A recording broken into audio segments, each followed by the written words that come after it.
Melenggang,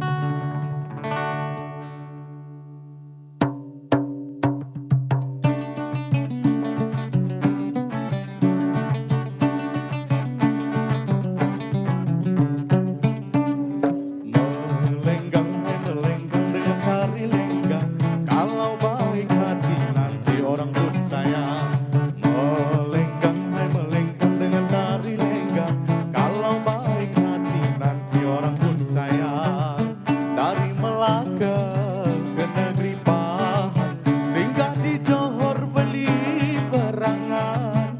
Dari Melaka ke negeri Pahang, singgah di Johor beli berangan.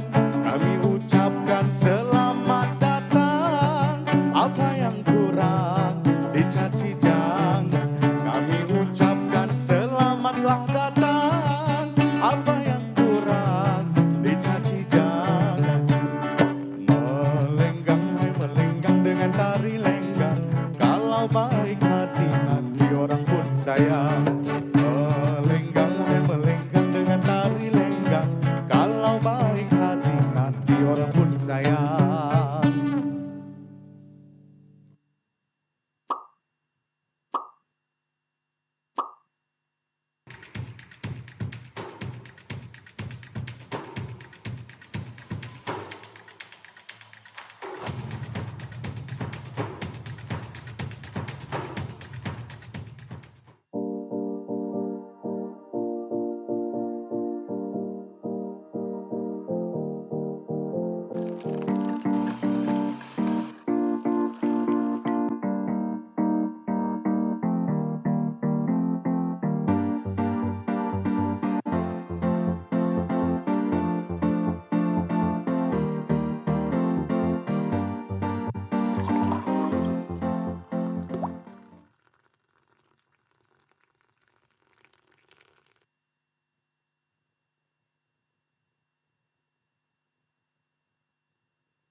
Selamat datang ke Coffee Talk with Rosie 2022, kandungan segar diskusi inklusif.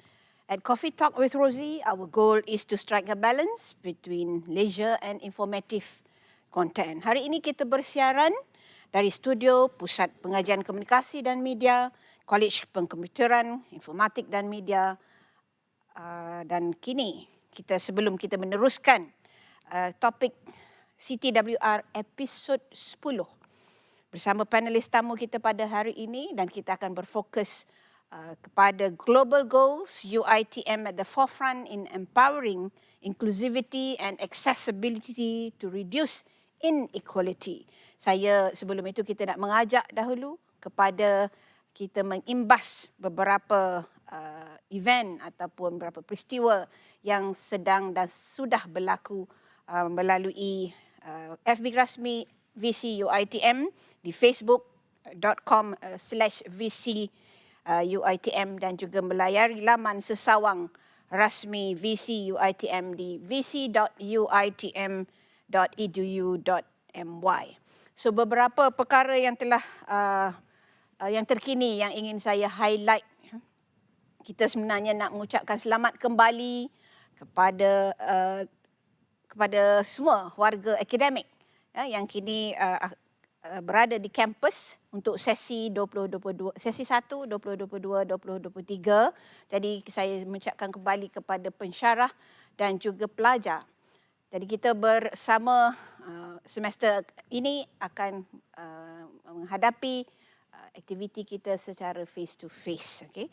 Jadi pada masa yang sama saya nak mengucapkan juga selamat datang kepada 50,000 lebih pelajar baharu.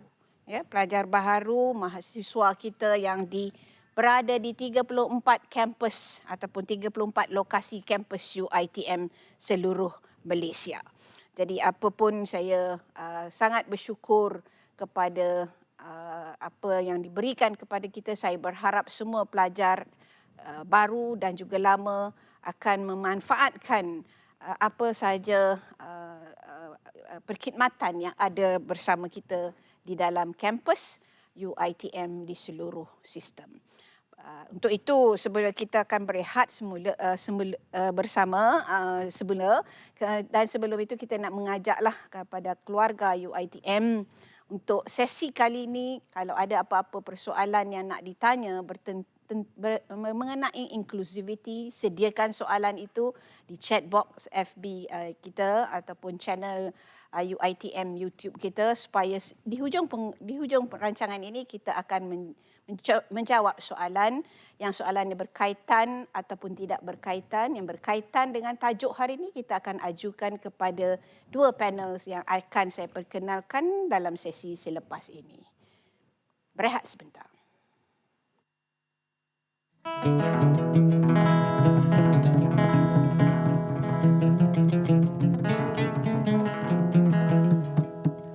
Kalau menebang si pohon jati,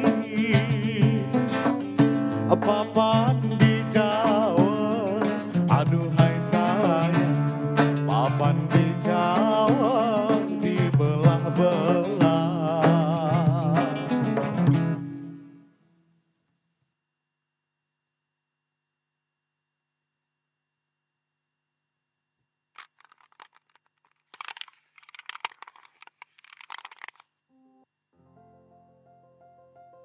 Konsep saya adalah mendekati warga ataupun keluarga UiTM ini.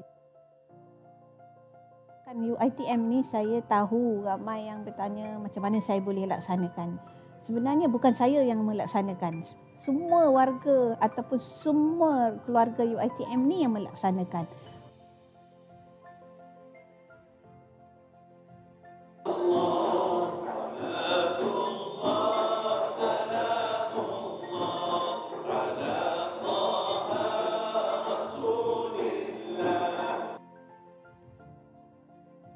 Jadi Datuk, moga Datuk dirahmati Allah sentiasa. We love you so much. Bye. Selamat menyambut hari kelahiran kepada Naib Chancellor UiTM, bos kita. Semoga panjangkan umur, murah rezeki, sihat tubuh badan dan diberikan kekuatan untuk terus menerajui UiTM. Selamat menyambut hari lahir kepada yang berbahagia Datuk VC dan semoga Datuk VC sentiasa dilindungi Allah. Semoga murah rezeki dan dipanjangkan umur. Selamat ulang tahun kepada Datuk VC Roziah Muhammad Jano. Semoga panjang umur, murah rezeki hingga ke jannah. Bagi Datuk VC, semoga panjang umur dan sihat sentiasa. Yang diucapkan dan insyaAllah saya doakan semoga diberikan keberkatan umur, diberikan kesihatan dan semoga dilimpahkan lagi rahmat Allah dan juga rezekinya. Selamat hari jadi kepada Yang Berbahagia Datuk. Semoga dilimpahi dengan rahmat dan juga dikurniakan kesihatan untuk Datuk oleh Allah Subhanahu Wa Taala bagi terus mencapai impian Datuk untuk membawa universiti ini ke arah kecemerlangan, terutamanya GRU 2025. Selamat menyambut hari lahir. Semoga Allah memberkati serta memberikan rahmat kepada Profesor dan saya doakan agar Datuk Vice Chancellor diberikan kesihatan, rezeki, umur yang panjang. Selamat hari lahir Datuk VC. Semoga panjang umur, murah rezeki dan dalam rahmat Allah sentiasa. Amin. Happy birthday Datuk VC. Saya ucapkan selamat hari jadi kepada Datuk. Semoga dimurahkan rezeki, dipanjangkan umur dan selamat menjalankan tugas dengan jayanya.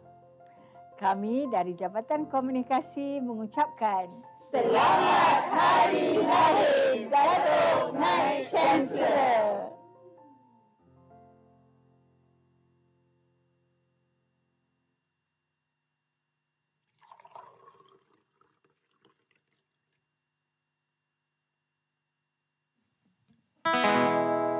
Kalaulah hidup tidak berbudi, umpama pokok, aduhai sayang, umpama pokok tidak berbuah.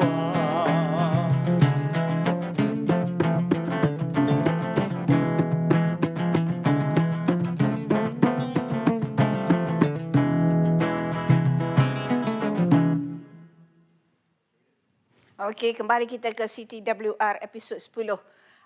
Saya hari-hari dikejutkan dengan beberapa perkara. Semalam saya terkejut, hari ini pun saya terkejut. Rancangan hari ini sepatutnya saya dengan panel, tiba-tiba saya pula yang menjadi highlightnya. Walau bagaimanapun, terima kasih kepada kru yang telah bertungkus lumus menyediakan hidangan sebentar tadi.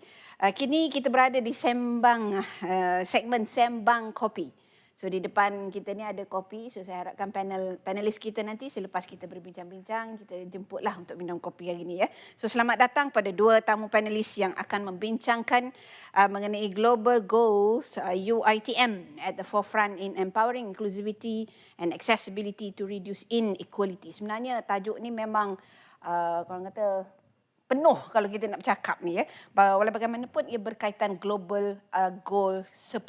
Untuk memudahkan semua pendengar di sana, kalau kita nak merujuk orang kata catatan-catatan yang ada di seluruh dunia ni, kita lihat kepada Global Goal number 10, ya, yang ke-10.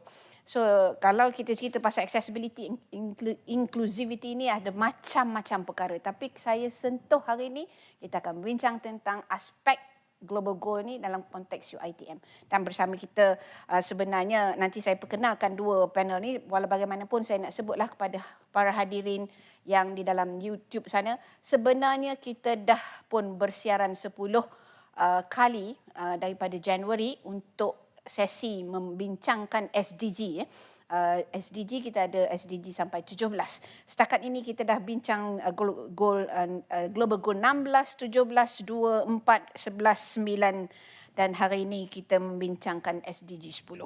Jadi kalau kita nak melihat kepada SDG 10 ini yang bertujuan untuk mengurangkan ketidaksamaan dan memastikan tiada sesiapa pun yang ketinggalan. Kalau kita lihat ada banyak manusia atau orang-orang di sekeliling kita yang mungkin tak sama dalam konteks taraf, tahap dan pendidikan dan sebagainya. Namun SDG 10 ini berharap kita tidak akan meninggalkan siapa-siapa. Dalam pendidikan kita berharap kita tidak meninggalkan siapa-siapa. We are going to give equal opportunity, orang kata.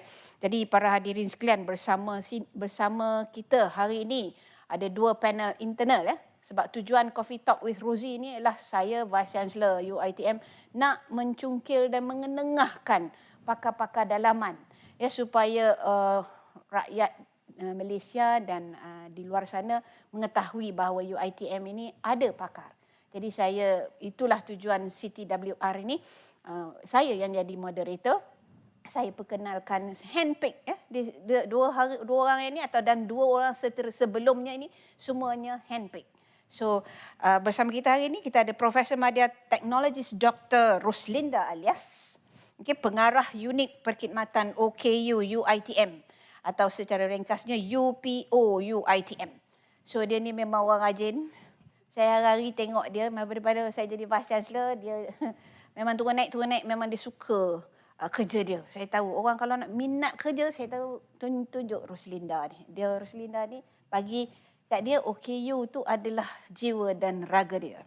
Okey, hari ini kita panggil dia untuk berkongsi dengan semua pendengar dalam konteks SDG Goal 10. Dan kita juga bersama hari ini Encik Muhammad Faizul Muhammad Ruslan.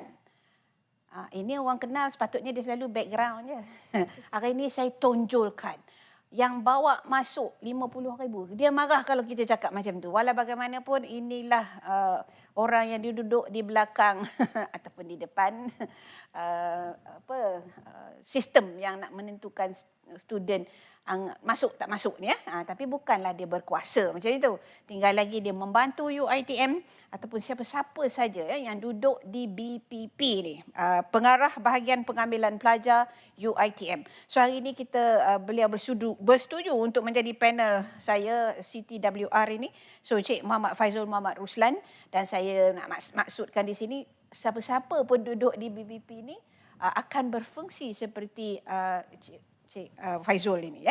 So PM Teknologis Dr. Roslinda Alias dan Cik Muhammad Faizul Ruslan akan berkongsi mengenai bagaimana UITM mengurangkan ketaksamaan dalam konteks jabatan masing-masing untuk memastikan tiada sesiapa di UITM ini yang ketinggalan untuk mencapai matlamat pembangunan mapan. So apa khabar Dr. Roslinda, saya panggil Dr. Ros Boleh. dan juga Cik Faizul. Okey, apa khabar hari ini? Alhamdulillah sihat. Alhamdulillah ya. Alhamdulillah. Rasa macam gerun. Gerun. Jangan gerun, depan kita ni ada kamera, so imagine you pandang kamera. Kalau takut pandang saya, tengok kamera. Jadi bila kita tengok kamera, kita bercakap dengan orang yang di luar sana. So saya bagi ruang untuk menyampaikan apa-apa yang penting tentang Department U, tentang UiTM supaya kita sama-sama faham apa dia SDG 10 dalam konteks Department U. Jadi maknanya kita UiTM ni tidak ketinggalan dah dalam memastikan bahawa kita mengendalikan dan menjiwai Global Goal 10 ini ya. So saya mulakan dulu ya dengan Dr. Roslinda. Ya, Dr. Ros, kita sedia maklum bahawa saya lah maklum. Mungkin orang lain tak maklum lagi. Tapi saya sedia maklum bahawa unit perkhidmatan OKU ni, lepas ni kita sebut UPO telah ditubuhkan sejak 2019. Okay, di bawah pejabat Naib Chancellor. Dalam membantu UiTM menjaga kepentingan dan kebajikan warga UiTM yang kurang upaya. Walau bagaimanapun soalan saya pada Dr. Ros, apa sebenarnya takrifan, definisi OKU dalam konteks UiTM dan bagaimana sebenarnya tercetus inisiatif penubuhan UPO UiTM. Adakah ia inisiatif daripada Dr. Ros sendiri ataupun memang ada kumpulan yang nak memastikan bahawa OKU di UiTM ini dipelihara, diberi ruang untuk sama-sama memajukan diri. Yang tu soalan pertama, dan soalan kedua terus saja. Apa peranan UPO yang di UiTM ini secara amnya lah supaya mereka semua faham. Sila. Okay, Assalamualaikum warahmatullahi wabarakatuh. Bismillahirrahmanirrahim. Yang dihormati dan disayangi Datuk Naib Chancellor kita. Happy birthday sekali lagi Datuk. Yang dihormati juga sahabat panel saya, yang sahabat saya juga Cik Faizul, yang kami memang bekerjasama ni di belakang tabir untuk memastikan OKU kita tidak ketinggalan. Okey, berbalik kepada takrifan OKU ya. Sebenarnya UiTM pakai takrifan yang ditekankan di dalam Akta OKU 2008 dan kita daripada situ kita mengkategorikan pula warga OKU UiTM ini kepada 3 kategori. Ramai yang ingat kami ni hanya menumpukan kepada pelajar saja, tidak. Kita menumpukan kepada 3 kategori. Pertamanya adalah mahasiswa OKU kita, sama ada mereka ini sepenuh masa ataupun separuh masa. Dan juga staf OKU kita, sama ada mereka ini adalah yang tetap ataupun kontrak PSH ke apa ke, selagi mana ada staf nombor staf itu, kita memang mereka menjadi warga OKU kita. Dan juga staf yang ada tanggungan OKU. Staf yang ada tanggungan OKU yang berada bersama-sama mereka yang diorang jagalah di bawah satu bumbung. Bukannya saya di Selangor, mak saya di Perak, itu tidak termasuk dalam takrifan kita lah. Dan mereka ini semua perlu ada kad OKU. Kita memang mengikut aspirasi kerajaan Malaysia lah. Dan sama ada ketika mereka masuk ke dalam sistem kita ini sebagai OKU ataupun menjadi OKU ketika dalam sistem. Saya ingin highlightkan juga di sini ya, sebenarnya kita semua ya ada 50% chances untuk menjadi OKU di masa akan datang. Itu sebabnya peranan kita ini untuk bersiap siaga juga kepada warga OKU yang bakal menjadi OKU di masa akan datang. Dan daripada ketiga-tiga ini, ingin saya berkongsi juga sebanyak 387 mahasiswa kita yang berdaftar. Tidak termasuk 48, kita baru dapat hari ini 48 daripada Ijazah Sarjana Muda. Kita tak masukkan lagi, minta maaf Datuk, baru dapat hari ini data. So 387 yang berdaftar dengan kita. Ada yang tak berdaftar Datuk, even ada yang tak declare pun Datuk. So kita berjaya mengumpulkan 387 mereka ini, mahasiswa OKU, 81 staf OKU kita dan juga 364 orang staf yang ada tanggungan. Dan kebanyakan mereka ada anak OKU lah Datuk.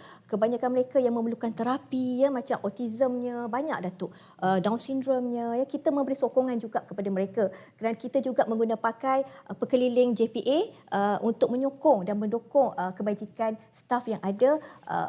Anak-anak OKU inilah insya-Allah UiTM sangat-sangat terima kasih jugalah kepada pengurusan tertinggi UiTM, pendaftarnya, Datuk lah terutamanya yang sentiasa menyokong kuat. Saya rasa tak terjatuh, Datuk tolong dari belakang menyokong saya sebenarnya insya-Allah.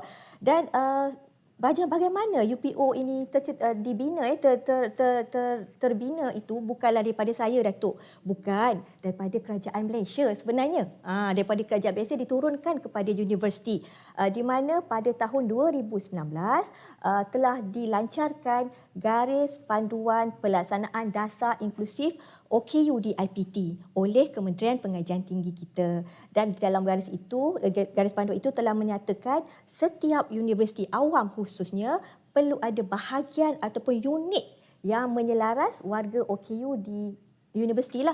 IPTS tak wajib lah masa ketika itu. Tetapi alhamdulillah IPTS pun telah bersama-sama dengan kita sekarang ni menubuhkan unit atau bahagian. Nama berbeza, terpulang, tetapi di UiTM kita menamakannya sebagai Unit Perkhidmatan OKU UiTM, dan sebenarnya kita amat bertuah dan perlu berasa bangga kerana UiTM merupakan universiti pertama awam di Malaysia yang meletakkannya terus di bawah pejabat Naib Chancellor. Bos saya memang pejabat Datuk Chancellor sendirilah, insya-Allah. Dan peranan kita secara ringkas Datuk ada 4. Seperti mana kita sebenarnya peranan kita lebih kurang sama je di satu Malaysia. Kita berpandukan kepada garis panduan itu. Pertama, menyelaras pengurusan warga OKU di semua peringkat dalam sistem UiTM. Yang kedua, kita memenuhi dan menjaga hak warga OKU untuk mendapatkan akses penuh dalam pembelajaran dan juga pekerjaan. Ya. Dan juga kita juga memperkasakan daya saing warga OKU kita. Dan juga paling penting adalah kesedaran. Menerapkan dan meningkatkan kesedaran mengenai hak dan isu berkaitan OKU di kalangan warga OKU UiTM. OKU atau tidak OKU. Itulah Datuk sebenarnya secara ringkas. Terima kasih Dr. Ruslinda. Saya berharap penerangan tersebut akan mencetuskan di dalam jiwa pendengar bahawa UiTM ini memang menyokong OKU ini supaya dia diberikan ditreat sama rata lah. Okey, terima kasih Dr. Ruslinda. Kita beralih dulu kepada doktor pula dah bila ambil doktor tu. Kepada Cik Muhammad Faizal. Okey. So Faizal, kita dimaklumkanlah ada 4 laluan khas dalam proses pengambilan pelajar yang berkaitan ini. So satunya atlet, yang ini maknanya yang di bawah untuk isu tak sama ni lah. Okey, yang biasa-biasalah. Okey, yang ini kita nak fokus kepada atlet. Saya dimaklumkan kita ada laluan khas untuk atlet, laluan khas untuk orang asli, laluan khas B40 dan juga OKU ni tadi. So laluan biasa tu kita macam biasalah. So saya nak mohon bahagian pengambilan ni Cik Faizal bagi jelaskan sedikit fungsi BPP dalam konteks keterangkuman ini dan juga kebolehcapaian. Walaupun bagaimanapun Cik Faizal boleh sebutlah the main function of BPP ini, tak ada masalah. Sebab sekarang ni pun kita sedang menerima lagi rayuan itu kan. Jadi I tahu you sangat busy, walau bagaimanapun kita curi you daripada pejabat sebentar untuk berkongsi dengan pendengar hari ini. So dalam proses pengambilan pelajar ni juga apa yang perlu diimbangi dan diperincikan. Saya nak mohon Cik Faizal perjelaskan sikitlah. Ini suatu ruang yang baik untuk digunakan. Sila. Bismillahirrahmanirrahim. Assalamualaikum warahmatullahi wabarakatuh. Salam sejahtera, salam UiTM di hatiku.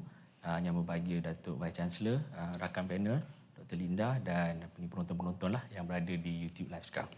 Jadi berbalik kepada persoalan Datuk tadilah, apakah fungsi utama bahagian pengambilan pelajar. So seperti yang kita maklum, selaras dengan falsafah dan objektif UiTM di mana setiap individu mampu mencapai kecemerlangan melalui pembinaan ilmu dan juga menyebar luas akses pendidikan tinggi. Semua individu patut diberi peluang untuk melanjutkan pengajian dengan adil. Itu yang kita pegang Datuk.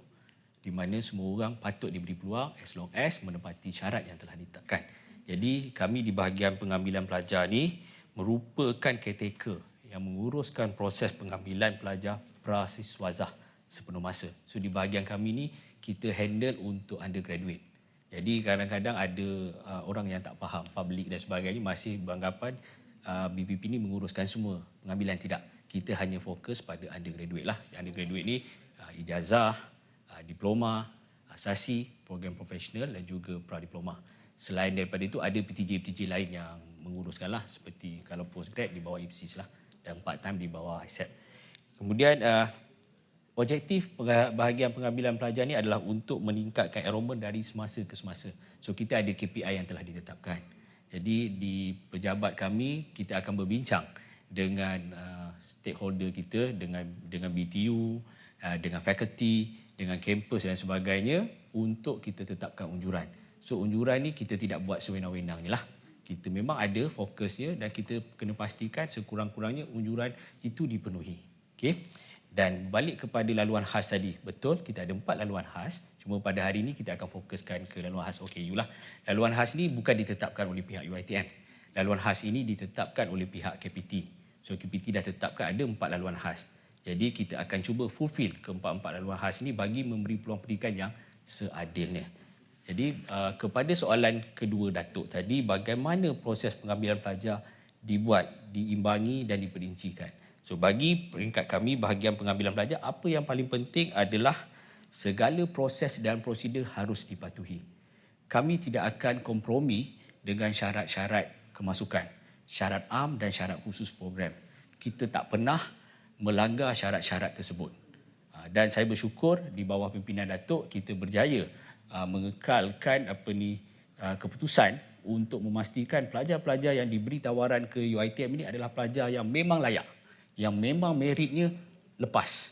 Kita tak ambil orang kata tak apalah pejam mata sebelah bagi peluang, tak ada. Dan kita boleh buktikan kalau audit datang nak semak, kita tidak ada masalah dari segi itu.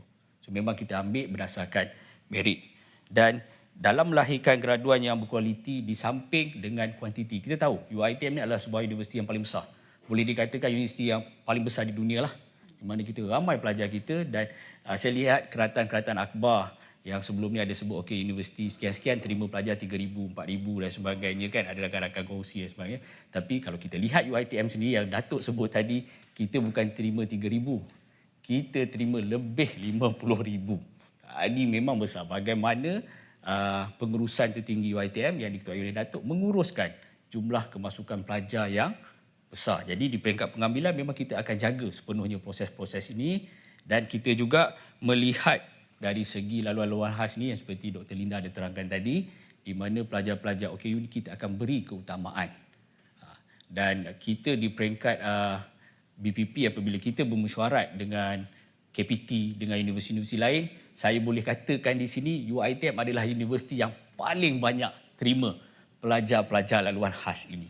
Dan alhamdulillah kita juga menjadi universiti pilihan utama mereka untuk masuk menyambung pengajian. Okey, terima kasih Cik Faizul. Dia nampak macam mahir tentang apa yang dia uruskan. Ini yang saya rasa bertuah ada staf di UiTM yang macam ini ya.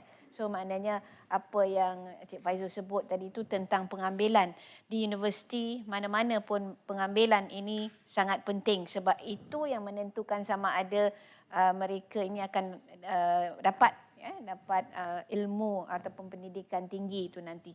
Jadi kalau apapun saya ucapkan terima kasih kepada round pertama. Okay.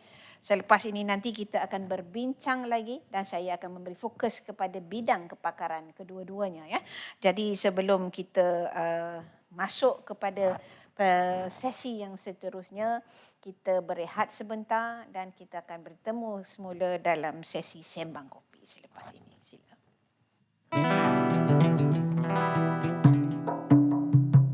Sopan santun anak Melayu, senyum terukir bila disapa. Dalam pantun ku kirim rindu mengalir di dalam kata.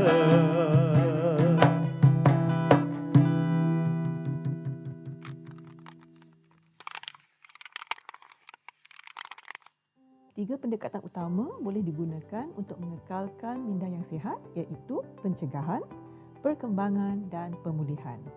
Untuk mengekalkan minda yang sihat, kesihatan fizikal adalah penting. Ini dapat dilakukan dengan mempraktikkan pemakanan yang seimbang dan sihat, tidur yang berkualiti dan senaman yang konsisten. Kesihatan fizikal yang baik dapat membantu meningkatkan kesihatan minda kita.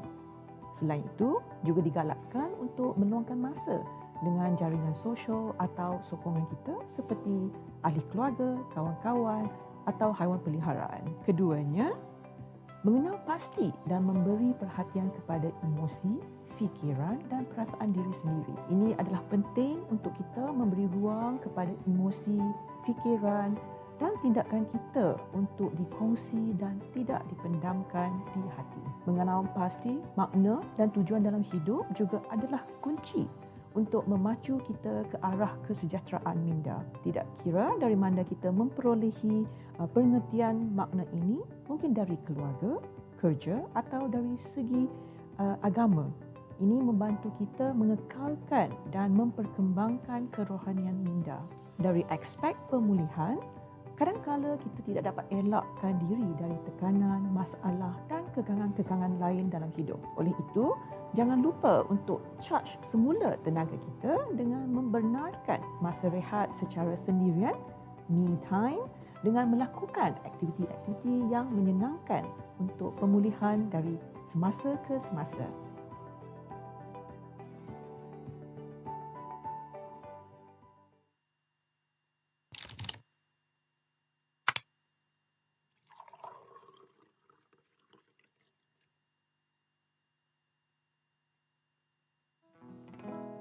Lemak manis ala amboi amboi, santan kelapa ala amboi amboi.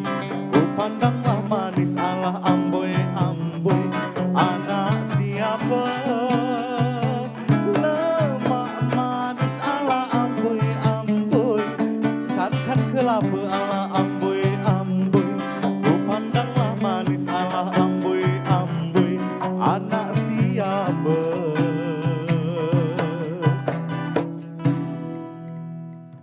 Okey, kembali kita ke CTWR episod 10 segmen ketiga Sembang Kopi. Okay, jadi kalau kita bersembang kopi ini, kita akan teruskan perbincangan dan perkongsian bersama Profesor Madya Teknologis Dr. Roslinda Alias dan juga Cik Muhammad Faizul Muhammad Ruslan. Ya, seorang daripada pengarah OKU UPO kita dan juga pengarah BPP, bahagian pengambilan. So saya majukan dulu soalan pertama kepada Profesor Madya TS Dr. Roslinda. Jadi sebagai pengarah UPO, boleh tak kongsikan kepakaran doktor? So saya difahamkan doktor ada PhD in Inclusive Education. Ya. Jadi Inclusive Education mana seperti yang kita sedia ada maklum, pendidikan inklusif ni merupakan antara tunjang dalam memastikan keterangkuman dan kebolehcapaian selaras dengan SDG 10. So kita dalam Islam kita kata nak bagi orang satu-satu post tu yang mesti mencari orang yang layak. So rasa macam doktor ni memang layaklah duduk di post ini. So cerita sikit. Okay, Sila doktor. Terima kasih Datuk. Berat rasanya beban bila Datuk cakap macam tu kan. Kita banyak lagi perkara yang kita nak belajar Datuk. Masih lagi muda lagi kita, green lagi ya. Okey, sebenarnya UiTM sebenarnya berkaitan dengan inklusif ini sebenarnya memang dah lama dah bermulanya UiTM punya perancangan untuk mengambil berat dan kepedulian UiTM terhadap isu inklusif, bukan isu lah, perkara inklusif ini di mana kita memang ke arah untuk menzahirkan universiti inklusif di Malaysia, insya-Allah kita doakan sama-sama ya. Dan buktinya ramai rakan-rakan pensyarah kita ya telah dihantar untuk meneruskan pengajian dalam bidang inklusif ini dan saya antara termasuk dalam statistik itulah Datuk ya, dan memandangkan ada orang lain lah maknanya. Ada kita ada pakar accessibility kita Dr. Hikmah, pakar perundangan inklusif kita Dr. Iqmal, itu semua dalam task force pemerkasaan OKU kita Datuk. Saya suka tu kita kena sebut siapa betul Datuk. Memang ramai sebenarnya yang memang pakar di dalam bidang masing-masing lah dan memandangkan saya bahagian pendidikan. Jadi UiTM telah memberi mandat kepada saya. Saya merupakan pensyarah di Fakulti Pendidikan UiTM Puncak Alam. Kita menumpukan, memfokuskan kepada pendidikan inklusif. Dan bila kita kata pendidikan inklusif itu sebenarnya banyak sebenarnya di bawah cabang kategori yang layak menerima pendidikan inklusif ini. Antaranya sebagai contoh atlet kita tadi ya, golongan terpinggir ya, atlet kita, orang asli kita, and then kita ada B40 kita, ibu tunggal dan banyak kategori. Dan mengapa saya memilih OKU? Sebenarnya ada sebab. berdasarkan kajian-kajian kita baca dalam banyak-banyak kategori ini OKU ni is the most vulnerable group. Jadi itu sebab kita kata dan kajian membuktikan apabila kita menumpukan kepada OKU itu secara tidak langsung insya-Allah keperluan yang lain-lain grup tu akan dapat dipenuhi juga. Itu sebab fokus saya kepada OKU. Ya, bukan kerana dia kata pendidikan Islam itu hanya untuk OKU, tapi berpunca because of that. Termasuk apa tadi ibu tunggal. Ibu tunggal yang berada di penjara, kita ada juga yang belajar kan di penjara. Itu semua tu ada grup ni, tapi saya fokus kepada OKU ya. Kenapa? Dan setelah dimandatkan amanah diberikan, amanah besar oleh UiTM pada ketika itu 2010, memang pendidikan inklusif di universiti ni agak baru. Menangis juga berbalik Datuk nak buat kan sebab benda baru kan.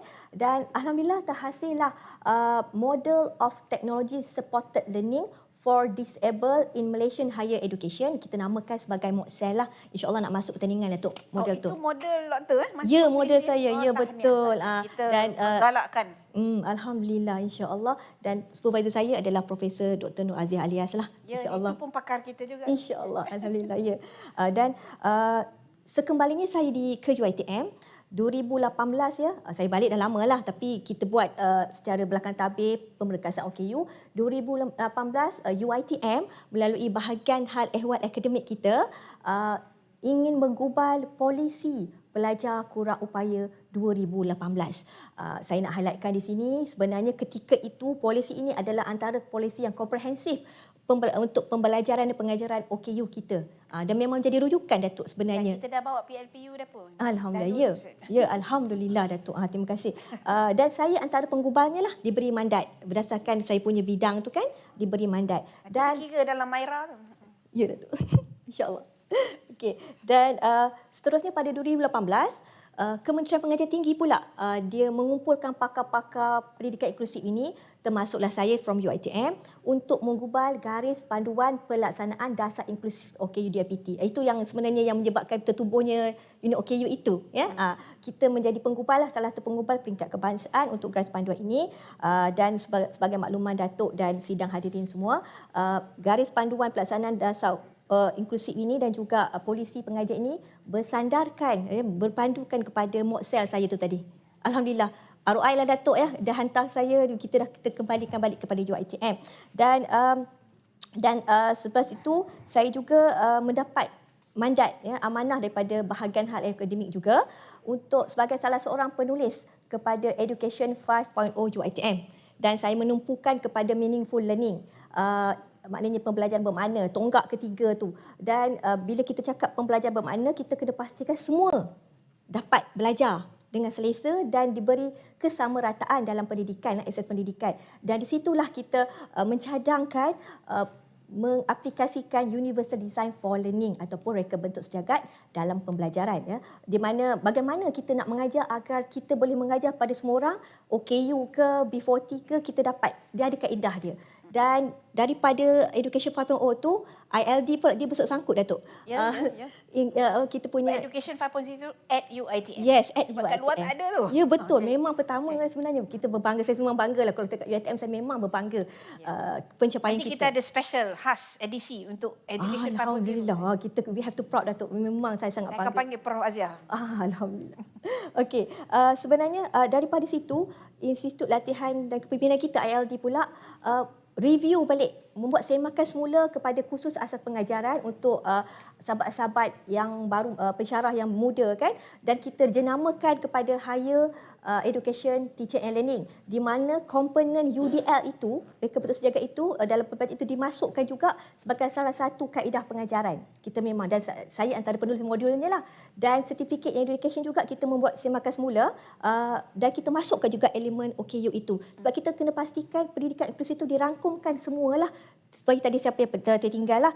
Dan juga terkini Datuk, kita nak wawarkan juga bahagian hal akademik ya, melalui UiTM kita ada polisi pengajian inklusif untuk pelajar berkeperluan khas dan kurang terwakili ataupun underrepresented 2021 baru ni ya.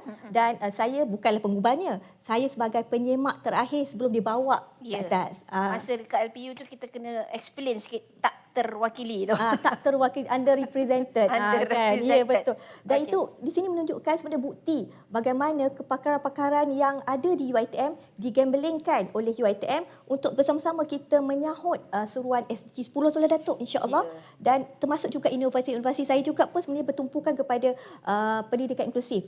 Terkini inovasi saya MyCoKit Malaysia Cik Anak Hal OKU Kit pengajaran untuk embedkan kesedaran OKU di kalangan anak-anak OKU kita, anak-anak yang bukan OKU Taska telah memenangi dan mendapat iktirafan Diamond Awards IIDEX 2019.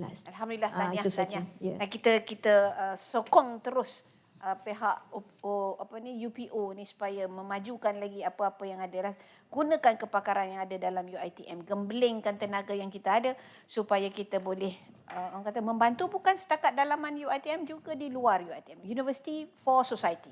So at least kita ni bukan saja menyentuh jiwa-jiwa di dalam UiTM, tapi kita juga membawa ke orang kata impact kepada komuniti di luar sana. So insya-Allah ramai yang lepas ni akan menjemput Dr. Ruslinda untuk berkongsi dengan UDL tu tadi, ya. Dan memang saya kata polisi itu dah dibawa di LPU tahun lepas lagi, tapi sekarang kalau saya mohon kalau Dr. Ruslinda and team melihat kepada ruang polisi yang disediakan oleh MQA, micro credential dan juga Apel Q, supaya Apel C dan sebagainya, melihat kepada perkara ini supaya boleh blend in dari segi dan dimasuk kepada pengambilan. Okey, untuk itu saya nak tanya soalan kepada Cik Faizul, ya. Daripada 1 bilion penduduk orang kelainan upaya ni, 80% tinggal di negara membangun. Okey. Jadi maksudnya tugas pengambilan ni beratlah, kan? Jadi mohon kongsikan cabaran sebagai pengarah BPP. Dan jika ada peristiwa menariklah berkaitan dengan Global Goal 10 ni dalam proses pengambilan pelajar di UiTM. Contohnya dalam proses pengambilan pelajar OKU ataupun atlet tadi. Cuba kongsikan dengan kita. Apa mungkin yang ni secret recipe ke, kami yang di luar ni tak tahu sebenarnya. Sila. Terima kasih Datuk atas soalan tu. Cabaran sebagai pengarah BPP. Saya masuk ke bahagian pengambilan pelajar ni tepat pada bermulanya pandemik. Jadi saya boleh kategorikan memang ada 2 cabaran lah, sewaktu pandemik dan pasca pandemik lah. So sewaktu pandemik ni, apa yang kita hadapi, kita nak pastikan peningkatan pelajar dalam keadaan trend ataupun analisa yang kami buat. Bila saya masuk, saya minta tim IT saya buat satu dashboard. So sewaktu tu Datuk sebagai TNCA dan kita buat ada present lah pada Datuk, ni dashboard yang kita buat. Daripada dashboard tu kita boleh nampak trend-trend pengambilan macam mana. So saya garang masa tu kan? Garang tapi baik hati. Alhamdulillah. Okey, jadi pada waktu itu kita nampak, bila kita buat analisa, kita nampak apa yang berlaku sewaktu pandemik. So sewaktu pandemik kita melihat trend pengambilan pelajar bagi semua universiti awam menurun. Jadi bila menurun, apa yang kita patut buat sebagai bahagian pengambilan pelajar, kita nak pastikan pengambilan pelajar di UiTM ni relevan. Kita kena pastikan program-program di UiTM ni ada orang mohon. Jadi apa yang kita buat, kita nak yakinkan kepada pelajar-pelajar di luar sana, di sekolah dan sebagainya dalam keadaan yang sangat terhad di mana kita tak boleh nak turun secara fizikal. Kita kena buat secara virtual. Betul. Jadi kita menggunakan kaedah tu secara virtual. Kita banyak berkongsi dengan sekolah-sekolah, dengan kolej matrikulasi, dengan kawasan-kawasan komuniti setempat dan sebagainya. Kita buat secara virtual. Nak tak nak memang kita terpaksa guna kaedah itu. Kita kena sesuaikan keadaan. Selaras juga dengan UiTM di mana kita ada ODL dan sebagainya lah. Okey. Jadi kita nak kena fahamkan juga kepada ibu bapa, kepada calon dan sebagainya tentang syarat-syarat kemasukan, syarat minima, merit, syarat khas program. Sebab kadang-kadang ada calon-calon di luar sana yang beranggapan cukup syarat mereka layak masuk. Betul, cukup syarat boleh. Tapi kena lihat balik kepada merit program. Ada program-program tertentu yang memang ada syarat khusus. Kita lihat sebagai contoh, kami tengah proses sekarang ni program medik, dentis, farmasi, di mana program-program ini merupakan program yang sangat kompetitif. Ada temuduga dan ada merit. For flat tidak menjamin. Kita lihat baru-baru ni UP umumkan ada lebih kurang 25 orang tak silap saya tidak mendapat tempat. For flat. Tapi bila kita lihat for flat, bila tengok balik dia tak dapat sebab apa? Rupanya dia gagal temuduga. Walaupun dia for flat. Itu yang kita kena yakinkan kepada calon-calon, kepada ibu bapa supaya faham tentang sistem merit itu sendiri. Kemudian kita lihat juga pasca akademik. Lepas akademik ni, so kita dah boleh bermula secara fizikal, turun padang dan sebagainya. So apa yang kami perlu buat adalah meningkatkan lagi tawaran kemasukan supaya pelajar-pelajar masuk ke UiTM. Dan kita lihat alhamdulillah pada sesi ini seperti yang diterangkan lebih awal tadi, UiTM merupakan universiti yang ramai pelajar mendaftar. Berbanding kita lihat kadang orang tengok tawaran. Isunya bukan tawaran Datuk, isunya yang mendaftar. Tawaran kita boleh bagi banyak, tak ada masalah. Yang pentingnya macam mana kita nak pastikan pelajar ini datang mendaftar. That's why kita come out, saya dah bentangkan pada Meta sebelum ni dengan strategi enrollment yang kita telah bincang dengan pengurusan, dengan TNC, dengan Datuk sendiri. Dan alhamdulillah terima kasih kepada semua PTJ yang terlibat. Pihak fakulti, kampus, BTU, PTJ lain yang berkaitan, kita berjaya meningkatkan enrollment kita. Jadi sekarang ni macam mana kita nak memastikan enrollment pelajar kita ni sentiasa berkembang, sentiasa ditambah baiklah, maksudnya ada pelajar-pelajar yang memilih UiTM sebagai pilihan utama. Dan yang terakhir sekali mungkin saya boleh kongsikan peristiwa menariklah yang Datuk sebut tadi untuk ambil pelajar laluan khas ni. Saya ingat lagi sewaktu tu saya ada berjumpa dengan Datuk sewaktu itu sebagai TNC akademik. Apabila saya menawarkan pelajar-pelajar laluan khas OKU kepada beberapa kampus. Ada beberapa yang tidaklah menolak tetapi mereka ni bertanya, kenapa tawarkan? Boleh ke kita ambil? Jadi saya berbincang dengan Datuk, dengan Dr. Linda pun membantu saya. Di mana selagi kita tidak menawarkan pelajar-pelajar ni, kita tidak akan membuat penambahbaikan. Jadi kita kena tawar berdasarkan syarat-syarat yang mereka telah cukup dan kita beri peluang pada mereka ni. Dan alhamdulillah kita lihat saban tahun setiap kali pengambilan pelajar-pelajar OKU memilih UiTM ni semakin bertambah. Yang degree baru-baru ni kita tawarkan 58 orang, 48 menerima tawaran dan telah mendaftar. Tinggal 10 orang saja. So mungkin Dr. Linda boleh follow up minta 10 orang ni masuk juga. So kalau 10 orang dapat masuk 100% untuk ijazah. Jadi itu yang kita cuba buat supaya nak memastikan pelajar-pelajar laluan khas ni diberi peluang seadil-adilnya. Sama juga dengan laluan yang Datuk sebut tadi, atlet, B40. B40 kita tak payah cerita. UiTM memang boleh dikatakan 70% to 80% adalah pelajar B40. Kita memang ambil pelajar B40 yang ramai lah. Dan saya ucapkan terima kasih juga pada kampus-kampus yang akhirnya telah membuka lah mata ataupun membuka minda untuk menerima pelajar-pelajar laluan khas ni. Dan kita lihat daripada data yang saya ada, boleh dikatakan hampir semua kampus UiTM ada pelajar OKU. Betul Dr. Linda? Dan kalau kita nak tunjuk pada universiti lain, kita the only university yang menerima pelajar-pelajar ni yang ada membuka ruang kepada mereka untuk belajar di UiTM lah. Dan paling baru ni yang kita tengok adalah tawaran kepada pelajar SPM Henry Geni. Saya rasa pejabat Datuk pun alert, ada beberapa Datuk berhubung dengan saya yang kita tawarkan pelajar cemerlang SPM Henry Geni yang kita tawarkan program diploma kita lah. Itu Dia dah masuk mendaftar? Di Penang tak silap saya. Betul. Itu good. So alhamdulillah. Jadi maknanya bukanlah kita nak membangga diri kita. Kita sebenarnya UiTM ni memang kita punya falsafah tu ialah untuk memberi akses kepada semua orang kan, semua yang kurang, yang lebih dan sebagainya. Of course kita fokus kepada B40 itu dulu, tapi sekarang kita dah masuk kepada yang tak terwakili, unrepresented. Okay, alhamdulillah kita extend kita punya ruang itu kepada rakyat yang memerlukan.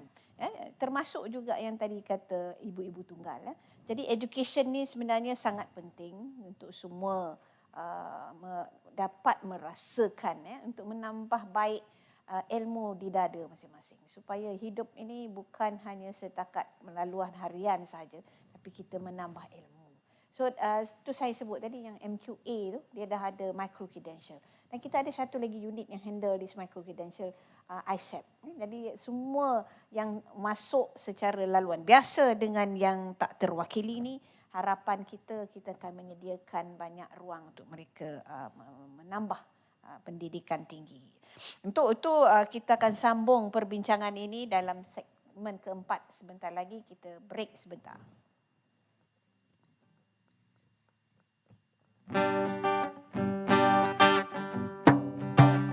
Di mana dia didikku tadi, di mana dia sayang didikku tadi, padiku tumpah di bawah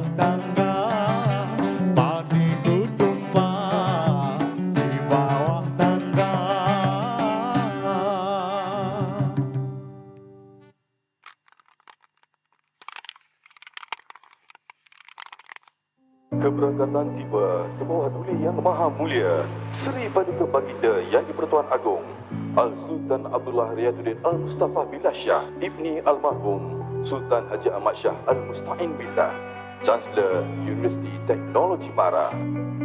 UiTM yang seiring dengan usia kemerdekaan negara, bagai kejayaan yang telah berjaya diraih oleh Universiti Keramat ini. Rata-rata graduan bidang ini terus diserapkan ke dalam sektor sains kesihatan, menabur khidmat kepada negara.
Okey, kembali kita kepada segmen keempat. Kita akan bersembang berkenaan dengan Global Goals, UiTM at the forefront empowering inclusivity and accessibility to reduce inequality. Okey, untuk pengetahuan semua, SDG 10 ini, SDG ini sendiri adalah merupakan blueprint ya, ataupun rancangan yang dibangunkan oleh sejagat lah untuk kita melihat bagaimana memastikan kita go for pembangunan mampan ini. Tapi kita hari ini bercakap tentang SDG 10 ya, SDG 10. So bersama kita saya ulang balik kepada yang baru menyertai PM Technologies ataupun Perusahaan Madya Technologies Dr. Roslinda Alias dan juga Cik Faizul ya. Jadi saya mengarahkan soalan seterusnya kepada Teknologis Dr. Roslinda Alias ya. Kalau kita sedari bahawa bilangan warga OKU UiTM kini semakin bertambah. Tadi baru saja disebutkan statistik, kita kalau boleh nak jadikan apa dah tadi you sebut 300 lebih ya. So sekarang ni yang baru masuk ni pun dah meningkat, kalau kata 58 tadi. Okey, kalau daripada 58, 48 dah mendaftar di UiTM. Kalau 10 lagi tu mendaftar, dah semua 100% yang kurang upaya ni dah masuk universiti kita. Jadi kita maknanya UPO ni sentiasa berusaha lah. Saya harap merancang dan mencari kolaborasi strategik dalam mempertingkatkan pengurusan mereka yang kurang upaya ni. Sebab kita tak boleh buat seorang. Kita perlukan rakan kongsi yang sama-sama membantu. Kepada siapa di luar sana yang sedang mendengar rancangan ini, mungkin ada individu-individu yang mahu membantu, kita welcome. Saya tahu Dr. Roslinda ni dia ada platform yang mana dia menjemput orang untuk menderma. Dan kita pun ada platform itu. Mungkin Dr. Roslinda boleh berkongsi selepas ini bagaimana supaya memudahkan individu di luar sana, filantropis kita yang ramai sebenarnya di Malaysia ni yang mahu membantu mereka-mereka yang kurang upaya ini supaya jabatan ataupun unit UPO kita ni akan lebih mantap di masa depan.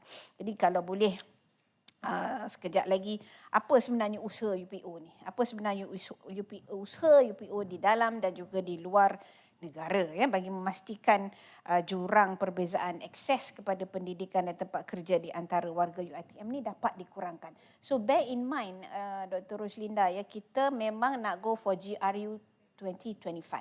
Jadi we are looking at kita punya nak positionkan UiTM ni di luar negara. Saya rasa model UDLU ni dan juga model kita menggunakan memberi ruang kepada OKU ni adalah satu formula yang sebenarnya akan menarik hati ramai international partners. So kalau you boleh majukan cerita sikit dengan kita, apa rancangan yang you ada, 2023 is very near, mungkin you boleh berkongsi. Sila.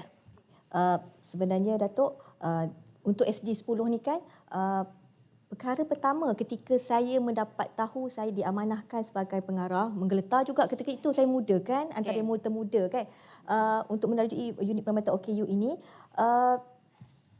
kami berjanji kepada UiTM, ya, kebergantungan kewangan itu adalah minimal kerana kita nak buktikan OKU berdaya saing. Jadi unit OKU pun kena berdaya saing. Saya cakap, saya maktubkan di situ berjanji kepada UiTM.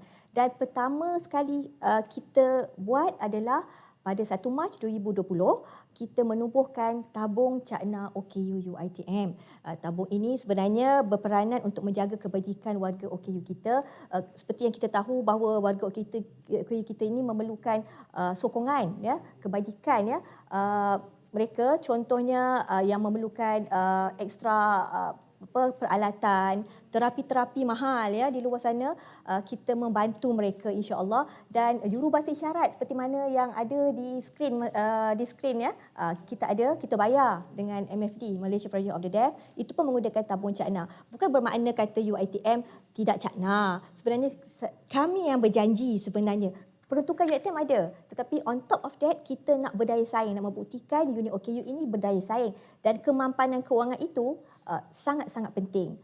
Dan alhamdulillah kita ada beberapa filantropis yang berbesar hati menderma setiap tahun, ya, dan juga program-program daripada pelajar-pelajar luar, ya, yang menyumbang kepada pembangunan ataupun tabung kita, potongan-potongan gaji staf kita, terima kasih, dan juga potongan one off daripada UiTMP, semua-semua tu ada, Datuk, sebenarnya insya-Allah kita setiap bulan kita wawarkan, ya. Dan selain itu juga peranan tabung ini bukan hanya kebajikan OKU saja. Kita memperkasakan juga OKU kita, warga OKU kita yang 3 tadi kan, in terms of knowledge-nya, skill-nya, ya, student kita juga kita jaga, ya, dan juga pemerkasaan warga OKU dan melalui program-program kesedaran lah, ya, supaya rakan-rakan OKU menerima lebih terbuka kemasukan OKU ke UiTM ni, dan juga fasiliti kita bantu. Bukan kata fasiliti UiTM tak bagi, ada. On top of that kita juga bagi. Kerana itu amanah daripada penderma kita kan. Kita kena buat. Bajet disediakan oleh bajet ada. Tapi kami nak menunjukkan kami juga berdaya saing. Bukan kata UiTM sangat-sangat. Memang Datuk Fauzi memang tanya, Dr. Lina cukup. Macam itulah kan. Alhamdulillah. Okey. Dia untuk berkongsi pada tahun 2021 melalui tabung cakna OKU kita, selain daripada bajet daripada UiTM, kita telah menggunakan sebanyak RM926,926.89. Tak tahu dari mana datang 89 sen tu, Datuk. Saya pun tak tahu bayaran apa untuk kegunaan warga OKU kita, permakasaan warga OKU kita. Dan alhamdulillah untuk 2022 terdapat peningkatan kepada sumbangan dan pendapatan kita sehingga Mei 2022 kita telah membelajarkan sebanyak RM145,573.08 untuk pemerkasaan dan pemberdayaan warga OKU kita. Terima kasih kepada para penjumbang di luar sana, dan kita mengalur-alurkan juga, kita buat kempen sebulan RM1 kepada warga staf kita, potong sebulan RM1 pun tak apa, untuk pemerkasaan warga OKU kita insya-Allah. Dan seperti yang Datuk kata tadi, kita tak boleh bekerja berseorangan.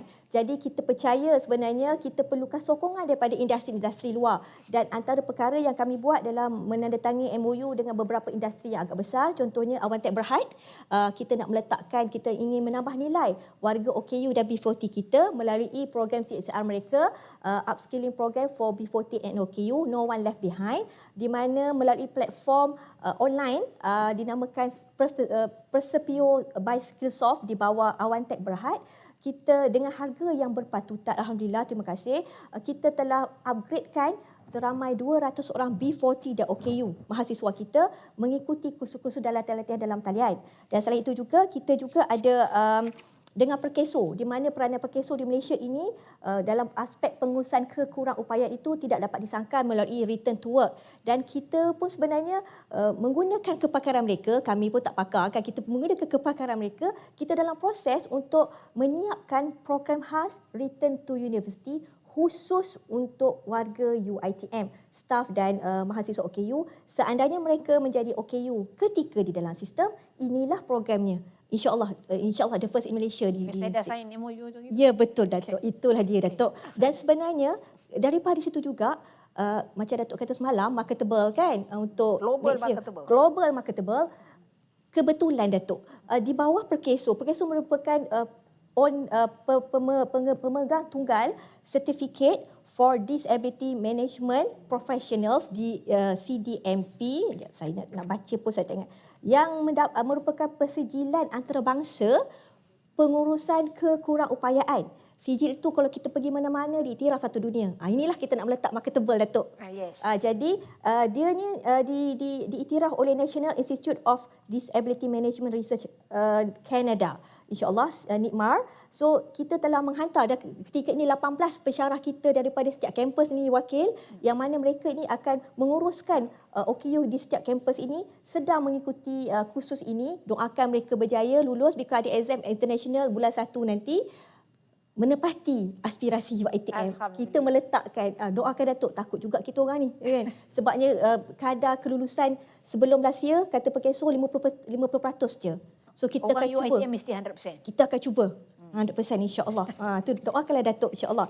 Dan untuk kemampanan tabung cakna selain daripada derma dan sumbangan daripada orang luar, kita tak boleh berharap sangatlah. So kita go further. Kita berkolaborasi juga dengan Rikiamo Coffee. Tadi ada iklan tadi kan. Kita buat MOU, Datuk tanda tangan MOU tu. Dan impaknya adalah untuk pastikan kemampanan tabung cakna, ada portion masuk ke dalam tabung cakna. Rikiamo Coffee outlet ada 4 so far yang mengambil participationnya. 1 UiTM Puncak Alam ada 2, Tijarah dengan pejabat rektor, HUiTM, Hospital UiTM, dan juga di bawah chancellery itu, di mana ada portion keuntungan masuk. Dan selain pada itu, kepada siapa kawan-kawan sahabat-sahabat di luar sana yang berbelanja di dalam Rikiamo Coffee 4 tadi ni, memang secara tak langsung menyumbang ke tabung cakna. Itulah kita memastikan. So minum kopi, beli makanan kat Rikiamo. Yang 4 ni lah, bukan yang lain ni. Yang 4 dalam UiTM. Yang kat lain tu kan, hari tu ada seorang kawan saya dekat Perak. I support you, cakap alamak itu tak cover je kan. Dalam UiTM saja ya. Okey, insya-Allah. Dan satu lagi macam Datuk cakap, macam mana inklusif itu ya, bukan hanya di UiTM, kita juga memikirkan warga-warga OKU di luar sana.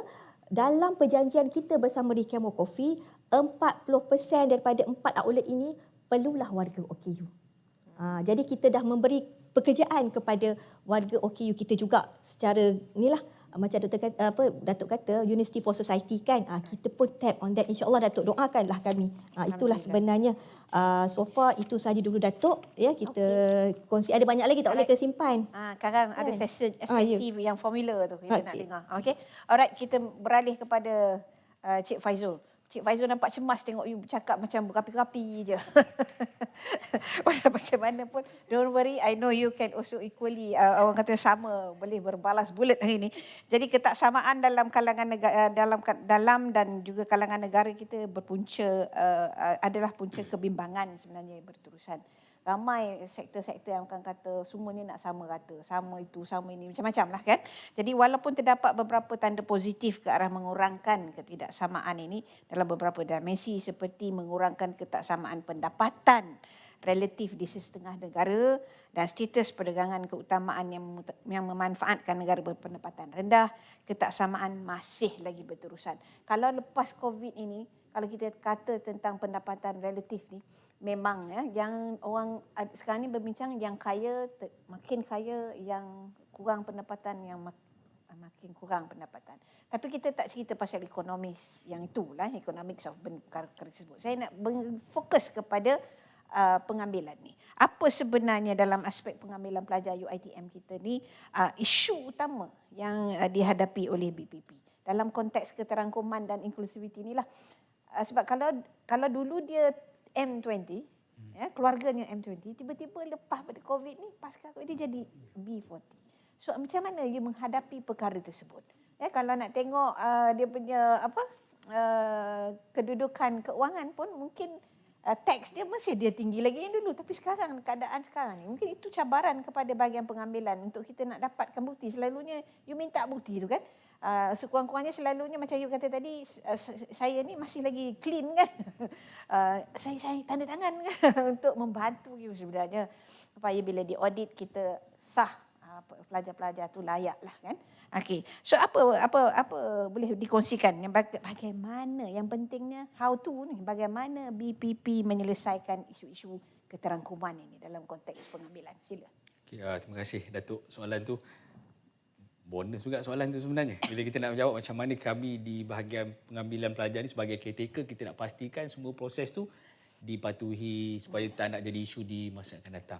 Jadi apa yang kami nampak sekarang ni, macam mana kita nak memahamkan kepada masyarakat, terutamanya masyarakat di luar sana lah, dan juga warga kampus itu sendiri. Kita lihat apabila orang sebut saja UiTM, semua orang cakap universiti ini merupakan universiti yang paling besar. Paling besar, kita ambil pelajar ramai. So bila kita ambil pelajar ramai, macam mana kita nak entertain semua pelajar ni? Dan macam Datuk sebut tadi, dengan B40, dengan M40, dengan T20. So kita menghadapi isu-isu ni antaranya macam mana kita nak letak pelajar dekat kampus. Itu pun menjadi persoalan yang orang kata sangat hangat. Setiap semester nak letak pelajar kat kampus menjadi masalah yang bagi kami masalah yang agak besar sebenarnya.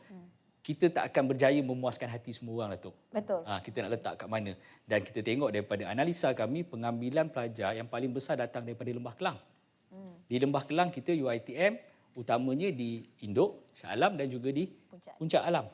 Dan tidak semua program ada di Shah Alam dan juga di Puncak. Jadi kita nak memahamkan masyarakat di luar sana, ibu bapa calon, program yang diminta tu tak ada di Shah Alam. Tak ada di Puncak Alam. Oh, ada, kita tengok fakulti tu ada.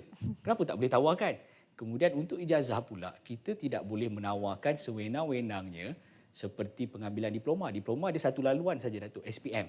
So SPM saja. Untuk ijazah kita ada laluan STPM, kita ada laluan STAM, kita ada laluan diploma UiTM, diploma IPT lain, kita ada SASI, kita ada matrik. Betul. Jadi untuk meletakkan pelajar ni, mapping tu perlu buat dengan teliti.